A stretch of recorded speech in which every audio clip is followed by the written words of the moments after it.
Inaresto pagka-uwi ngayong araw si retired Major General Romeo Poquis na kinasuhan ng inciting to sedition. Tugon ni Poquis, pananakot at panggigipit ang asunto sa kanya.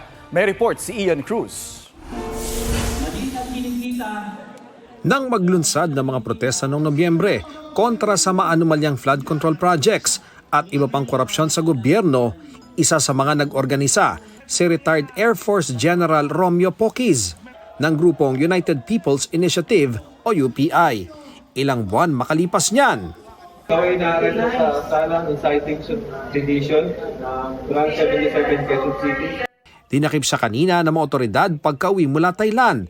Naka-blur ang mukha ni Poquis sa arrest video mula sa CIDG.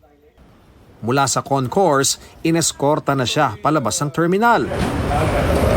Panggigipit to, pang-ahas, pananakot sa ating mga taong mamamayan. Papahayag ng damdamin sa matinding korupsyon sa bayan natin.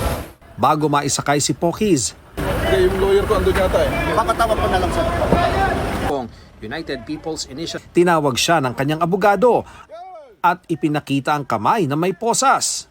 Ang kanyang abogado at mga kasama sa UPI nasa gate at humiling din na makausap si Poquis. Kayo ang tagapagpatupad ng tama, hindi mali. Dapat marinig nyo, maintindihan nyo, sinasabi namin. Simple lang naman, lawyer. Pakitali lang po. Makipag-usap ang lawyer to lawyer. Hindi ito optional. Karapatan ito. Hindi po ito pakiusap.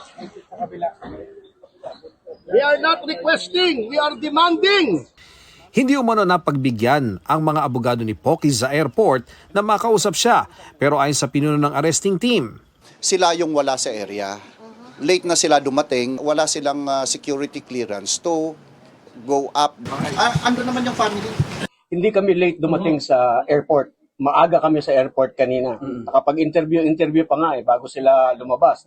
mula na iya, dinala sa CIDG NCR sa Camp Crame si Poquis para sa booking process, gaya ng pagkuha ng mugshots, fingerprints at check-up.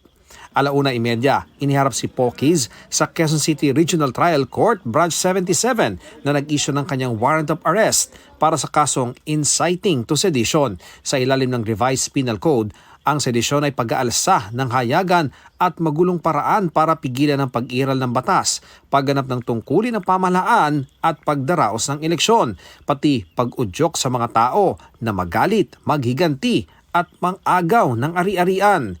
Hindi pa man malinaw kung ano eksaktong mga pahayag ni Poquis ang itinuturing na inciting to sedition. Ang sabi lang ng PNP na nagsampa ng reklamo. There's warrant of arrest dated December 5 pa, and so we're gonna implement it. The units that will implement same will be the CIDG and the CPD of the NCRPO. Inusig sila sa prosecution office in coordination with DC-20, and at the same time ngayon lilitisin na siya. Noong November 25, sa paghain ng counter affidavit sa naturang kaso, ipiniliwanag ni Poquis na nag-ugat ang reklamo sa kanyang mga social media post. Ito ay doon sa mga post ko sa Facebook na sinasabi nila ito ay mga inciting to sedition and inciting to rebellion. Pero sa amin, very clear, pati mga lawyers natin, in-explain namin na hindi ito inciting to sedition, inciting to rebellion. Sinagot namin lahat yon. Yung mga statements po niya, kasi ininterpret po na ito daw ay pag-i-incite. Nakapagpiyansa si Poquis ng 48,000 pesos at nakalabas na rin siya ng Camp Crame bandang 3:00 ng hapon. Sa January 14 nakatakda ang kanyang arraignment. Ian Cruz nagbabalita para sa GMA Integrated News.